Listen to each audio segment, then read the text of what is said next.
Mais uma vez, muito bom dia para você. Obrigado pela sua companhia aqui na TV Alemes. E a gente começa a edição de hoje aqui do Redação Final falando sobre a reunião da Comissão de Constituição, Justiça e Redação, que você acompanhou ao vivo a partir das 8 horas da manhã hoje aqui na TV Alemes. Bom, a gente começa falando de um projeto relatado pelo deputado Pedro Ossian Neto, que traz algumas mudanças no Consórcio Brasil Central. O Consórcio Brasil Central é formado por vários estados que fazem parte do Centro-Oeste, também da região norte aqui do Brasil, e que juntos conseguem negociar, inclusive contratos a um preço melhor, licitações a um preço melhor, ou dialogar com o governo federal. Uma mudança foi proposta pelo Consórcio Brasil Central entre os estados e as assembleias precisam ratificar, confirmar essa mudança. E é essa mudança que o deputado Pedro Ossian Neto relatou e vai explicar para a gente. Projeto muito importante, enviado agora pelo governo do estado, o governador Eduardo Riedel, que altera as regras do chamado Consórcio Brasil Central, para explicar para as pessoas o que é o consórcio. É uma instituição que existe, que contempla os estados do Centro-Oeste, o Distrito Federal, vai levar também Maranhão e também Tocantins, que estabelece uma cooperação entre esses estados, entre esses entes federativos, em diversas matérias. E por conta dessa calamidade que nós sofremos no Rio Grande do Sul, toda essa discussão de emoção nacional com relação a esse tema, nós estamos alterando essa lei para permitir que os estados possam contribuir financeiramente com outros estados que estejam passando por alguma situação de calamidade. Hoje você não pode retirar recursos do Tesouro do governo do estado para enviar para outros entes da federação. Com essa nova legislação, fica autorizado, se o governo do estado quiser fazer uma transferência de recursos do Tesouro do estado para outros estados, algum fundo especial de combate a uma enchente, um fundo especial humanitário em determinados momentos, ele pode fazer legalmente essa transferência de recursos. Então, todas as ações do poder público, eles são precedidas de lei autorizativa, né? Então, nós precisamos de uma lei que permita esse tipo de ação. Hoje não existe essa lei. Então, a partir do advento dessa nova normativa, fica autorizado. E logo entra na ordem do dia para a primeira votação. E além desse projeto, os membros da Comissão de Constituição, Justiça e Redação também votaram outro parecer emitido pelo deputado Caravina, que traz mudanças com relação à Previdência Estadual, mais especificamente o aumento da contribuição patronal. É o projeto que encaminha a amortização da dívida previdenciária, dívida atuarial. É uma determinação, uma notificação, inclusive, do próprio Ministério da Previdência, que o Estado precisava apresentar um plano de amortização dessa dívida. É a dívida da Previdência ao longo dos anos.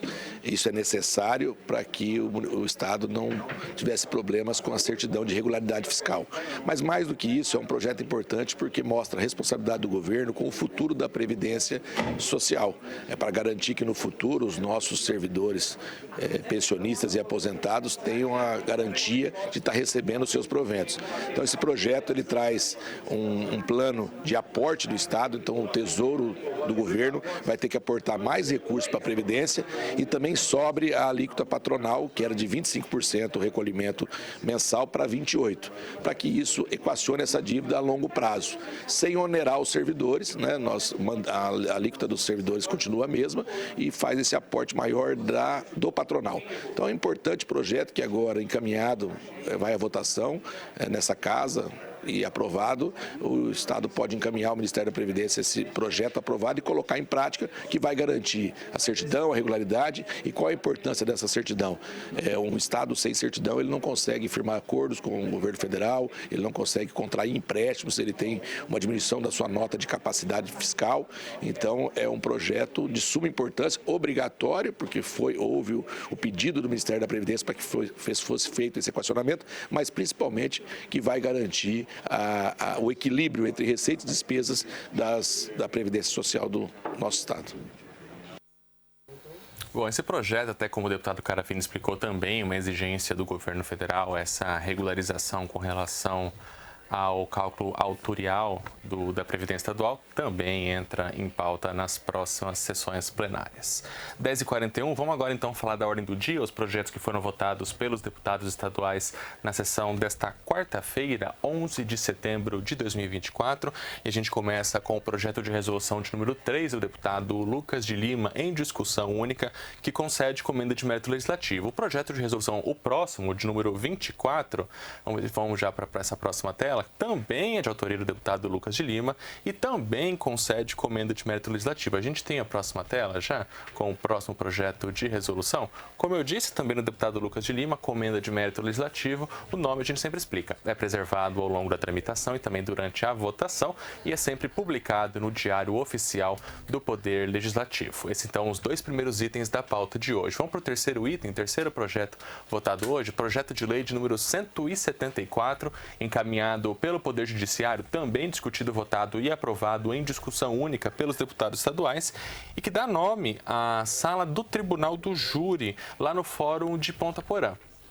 De maneira similar aos projetos anteriores, o nome também de quem é homenageado é preservado ao longo da tramitação e votação, mas é dada a publicidade no Diário Oficial da Assembleia Legislativa. Então, PL 174, aprovado pelos deputados estaduais. Vamos para o quarto item da pauta de hoje, projeto de lei de número 287 de 2023. O autor é o deputado Roberto Achioca, matéria discutida, votada e aprovada em sua segunda discussão aqui na Assembleia Legislativa e que trata da obrigatoriedade das empresas de telefonia ou empresas de serviços de telecomunicações, por exemplo, apenas aquele provedor de internet, a retirarem cabos inativados da sua residência, no mesmo prazo da retirada do equipamento, ou o decodificador de televisão, ou aquele roteador que também foi deixado pela empresa de telefonia para que aquele serviço pudesse ser oferecido.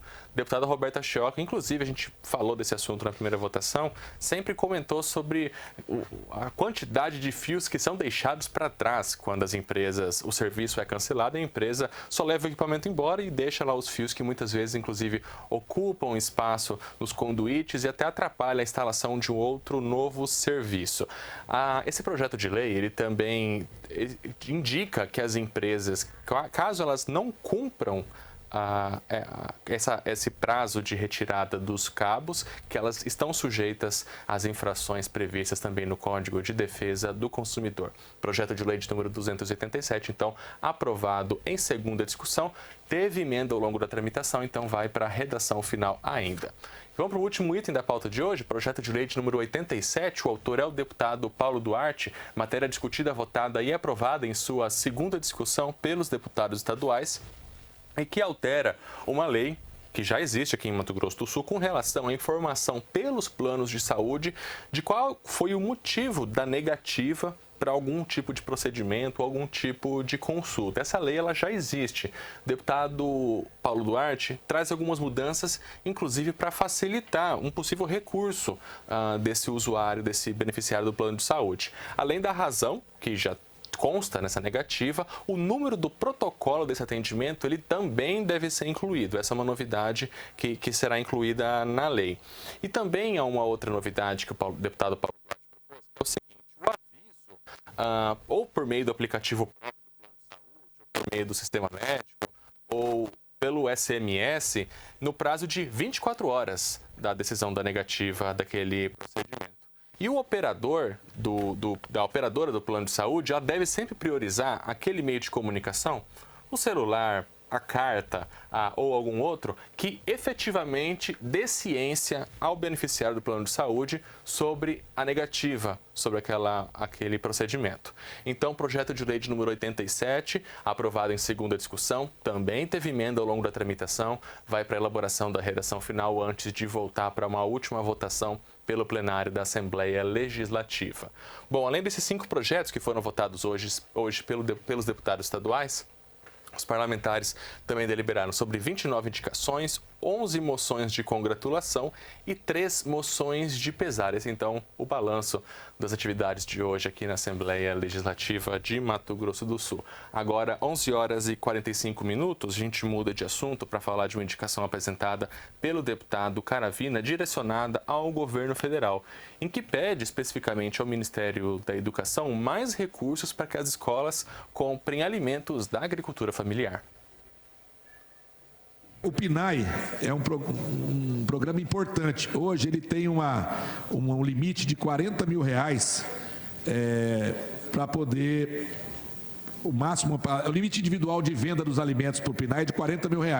E aí me encaminharam esse pedido veio da vereadora Patrícia, lá de Jardim, para que seja promovido um estudo para aumentar esse percentual, porque o R$40 mil é muito baixo e é um programa bastante eficiente. Então o pedido é que seja aumentado a possibilidade de um estudo, claro que isso aí é uma decisão nacional, não é só para o Mato Grosso do Sul, não é só no município, mas parte daqui do Estado esse pedido de alteração desse limite. É uma resolução do Fundo Nacional, então pode ser feito por resolução. Outra indicação foi apresentada pelo deputado Pedro Kemp. Ele voltou a cobrar o governo do estado com relação à falta de medicamentos no hospital regional para o tratamento de pacientes com câncer. Considero isso aqui um grande absurdo, pacientes já há 6 meses sem acesso a esse coquetel de medicamentos completo para o combate ao câncer. Então, o tratamento está ficando prejudicado, muitos pacientes estão assim preocupados porque esse tratamento não pode ser interrompido e por conta da falta desses medicamentos, já, segundo informações, há pelo menos 6 meses, os pacientes estão com essa interrupção no tratamento adequado ao câncer. Então, é preciso que a Secretaria de Saúde tome providências urgentes para suprir essa falta de medicamentos oncológicos. Bom, essas indicações devem ser votadas na sessão de amanhã aqui na Lemes. 10 horas e 49 minutos em Mato Grosso do Sul. A gente fala agora sobre o tema do grande expediente da sessão de hoje. A tribuna foi ocupada pelo deputado Pedro Kemp, que criticou a tramitação no Congresso Nacional de um projeto de lei que garante anistia a manifestantes condenados durante a manifestação do dia 8 de janeiro de 2023. Portanto, nesse projeto, eles ainda tentam mudar as regras para o julgamento dessas pessoas comuns que estejam em casos que envolvam indivíduos com foro privilegiados e critérios para enquadrar alguém no crime de tentativa de abolição do Estado Democrático de Direito. Esse projeto prevê ainda que as condenações por esse delito não poderão se basear nos chamados crimes multitudinários, que são aqueles cometidos em grupo, quando todos contribuem para o resultado a partir de uma ação conjunta, uma tese que está sendo utilizada pelo Supremo Tribunal Federal para condenar as pessoas que foram lá como rebanho fazer aquela patifaria toda em Brasília no dia 8 de janeiro. Eles querem mudar também essa regra que é chamada de crimes multitudinários, impedindo que as pessoas sejam condenadas porque elas participaram do rebanho, da multidão, como se elas tivessem sido levadas a fazer alguma coisa contra a sua própria vontade. Conforme as regras do substitutivo que foi apresentado nesse projeto de lei, todos aqueles que participaram de manifestações com motivação política ou eleitoral, ou as apoiaram por quaisquer meios, inclusive contribuições, doações, apoio logístico, prestação de serviço e publicações em mídias sociais, entre 8 de janeiro e a data de entrada em vigor da lei, seriam beneficiados. Entenderam isso? Eles querem anistiar quem foi lá e quebrou tudo, mas eles querem também anistiar quem pagou, quem financiou, quem publicou nas redes sociais. Eu diria que é muita cara de pau. O deputado Zé Teixeira também participou dessa discussão e disse que não é possível generalizar a situação de todos os manifestantes. Assim como os deputados estão pedindo uma coisa generalizada, Vossa Excelência também está generalizando. Tem uma pessoa exilada no Paraguai que ele estava com a Bíblia na mão, com a bandeira, ele não entrou, não quebrou nada. E o Alexandre de Moraes está dando, sem passar pela primeira instância, o processo legal do direito da pessoa, dando 17 anos de cadeia e tal. Tem uma senhora que veio de bolo na minha casa de Polvilho. Não sei quem é que pediu para essa mulher se ela queria a Brasília com a bandeira. Ela foi com a bandeira. Certo? Agora eu pergunto para Vossa Excelência. Vossa Excelência viu a baderna, que eu acho que é uma baderna. Vossa Excelência viu a quebradeira. E tinha policiais dentro da quebradeira, tinha uma porção de gente, não tinha só baderneiro, certo? Tinha o secretário de Segurança, ministro de Segurança, ministro do Exército, tudo já nomeado, e o presidente da República, Luiz Inácio Lula da Silva, estava em Araraquara, no dia que aconteceu isso. Então, as pessoas que foi filmada pegando os bens do Congresso, do Tribunal, do Ministério da Justiça, do STF, esses não tinham que tomar 30, eles tinham que tomar 50 anos de cadeia, certo? Mas quando Vossa Excelência generaliza, o movimento foi muito grande e tinha gente velho, igual a mulher de Santa Catarina, apenas com uma bandeira. E o ministro Alexandre de Moraes, que eu acho que ele está acima de Cristo, ele não respeita a Constituição, ele está fazendo uns julgamentos e umas condenações, na minha visão de leigo, não sou jurista, mas absurda, porque a pessoa tinha que passar. Cadê o vídeo? Exatamente, sumiu. E o ministro da Justiça hoje é ministro Supremo.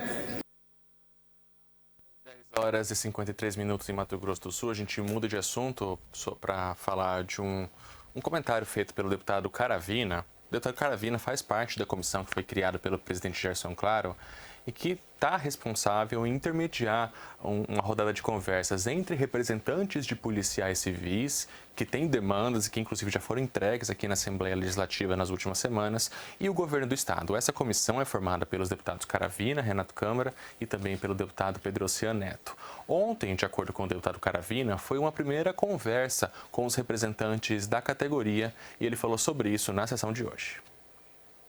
Ontem nós tivemos a reunião da comissão criada por Vossa Excelência para tratar da questão da interlocução dos pedidos da Polícia Civil com o governo do Estado.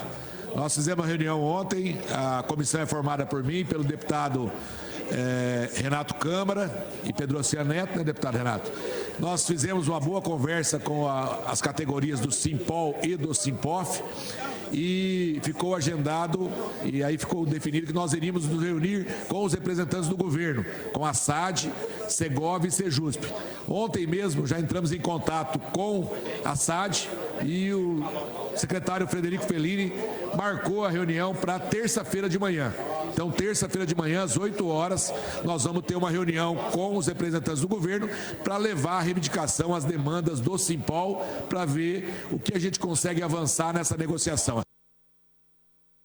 Bom, e a gente segue acompanhando a atuação dessa comissão temporária e trazendo todas as novidades para você.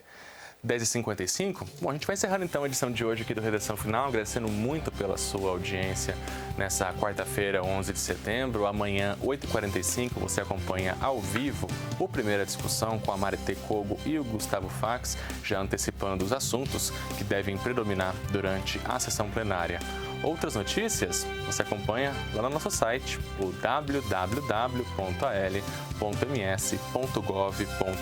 Já está aqui, inclusive, na nossa tela, só o balanço completo, a reportagem completa sobre os trabalhos da CCJR, projetos que são apresentados, como está aqui um destaque do deputado João Henrique, proposta que começa a tramitar e que você acompanha lá no nosso site.